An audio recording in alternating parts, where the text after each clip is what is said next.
Donatello also creates one of the great sculptures of David that we're going to see. And we're going to see a few Davids over the next couple of chapters. Now, in this case, this is the first depiction of a nude male in statuary since ancient times. In fact, it's very classical in its form. We have that sense of contrapposto. We have a very young boy, which we're going to get to shortly.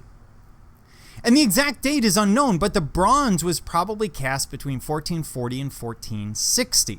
He's actually using the lost wax method, which is something that hadn't been used much since classic times. Now, I say much, I mean, the doors, the bronze doors at Hildesheim, etc. come to mind, but this is really one of the first full uses of the lost wax method since antiquity. Now, it was originally created for the courtyard of the Medici Palace, which means he can push the bounds a little bit. The people who are going to see it are going to be his patrons, the Medici, not necessarily the general public. With David, Donatello has reinvented the classical nude.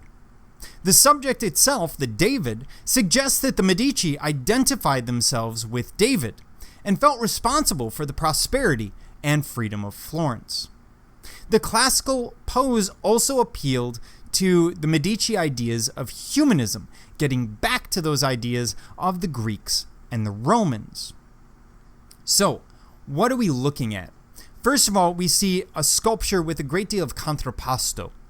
And you can see I've drawn in the lines, both the weight line and then the various joint articulations. You see them going back and forth. And the more that I can articulate the body, in this case looking very much like the spear bearer from ancient Greece, the more that I can articulate the body, the more interesting the image is. You could imagine if David was just standing stiff and frontal and rigid, looking straight at us with both feet equally planted at shoulder width, it wouldn't be a terribly interesting image, nor would it be particularly natural.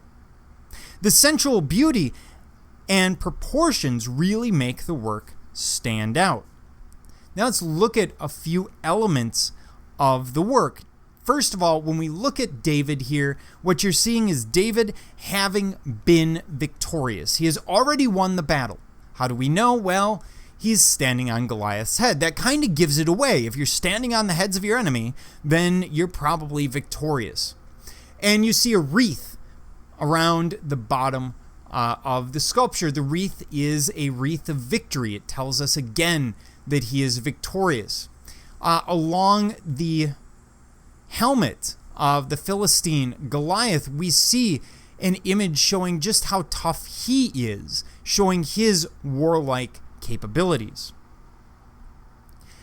We also run into another issue, which is, of course, the feather and the age. Now, when you look at it, he's holding a rock. We're told that he stuns Goliath with a rock. He's holding Goliath's sword, which appears too big for him. He's got this strange, dainty helmet on, giving a sense of youth. But think about how old this boy is. He's probably, 12? Kind of touchy. Now, biblically, he's a young man. But here's where we start getting into some issues. This is an incredibly controversial sculpture. The controversy comes from this feather. There are feathers on either side of Goliath's helmet. One just sort of sits down here, but the other one is strangely stretched right up along David's inner thigh, pointing directly to his nude buttocks. Now, at the time, this is very controversial. In fact, the church nearly has an inquisition in Florence because of this sculpture. They believe that it is pushing ideas that should not be appropriate in the Christian world.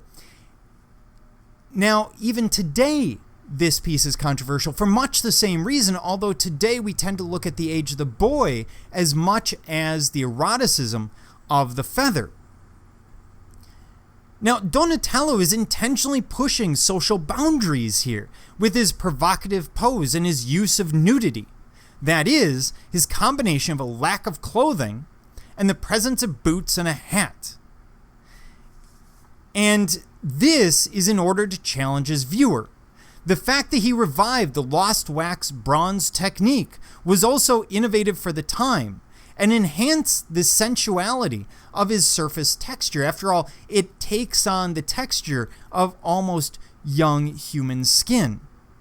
Donatello was able to experiment in this way because he had the support and the protection of the Medici, who would have prevented anything happening to him.